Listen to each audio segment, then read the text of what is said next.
মাগো, শয়তান মেয়ে। রনি সরি, বুঝতে পারিনি।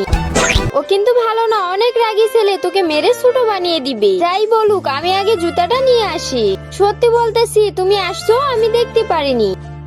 মাগো, কিছু বলো না। দেখি জুতা আমাকে দাও, এসো আমার কোলে এসো। চলো, আমি তোমাকে নিয়ে যাচ্ছি। এই দাঁড়াও, কি করতেছো? জুতা হাতে আর ওকে কোলে করে নিয়ে ভিতরে যাবে তুমি? জুতা ফেলে দিলাম, এবার হয়েছে? আমার জুতাটা ফেলে দিলো? আরে তুমি এসব কি পাগলামো করতেছো? কেউ যদি দেখে ফেলে তাহলে কি হবে? তুমি চুপ করো, সেটা আমি দেখে নিব। এই রনি, এই শোনো, আমার কথা শুনলো না, আর আমার সামনে ওকে কোলে করে নিয়ে চলে গেল। আমি ওকে দেখে নিব। তো বন্ধুরা, রনি আর রিয়াকে কি প্রিয়া মিল হতে দিবে তা দেখার আগে ভিডিওতে লাইক দিয়ে চ্যানেলটা সাবস্ক্রাইব করে দাও। আর আমার ভিডিওগুলো তোমাদের কেমন লাগে প্লিজ কমেন্টে জানিয়ে দিও। তুমি কি আমাকে পছন্দ করো? হ্যাঁ, আমি তোমাকে অনেক পছন্দ করি, কিন্তু ভয়ে তোমাকে আমি বলতে পারি না। তাই নাকি? হ্যাঁ রে সোনা, তাহলে তুমি থাকো, আমি এবার যাই। এই দাঁড়াও, শোনো।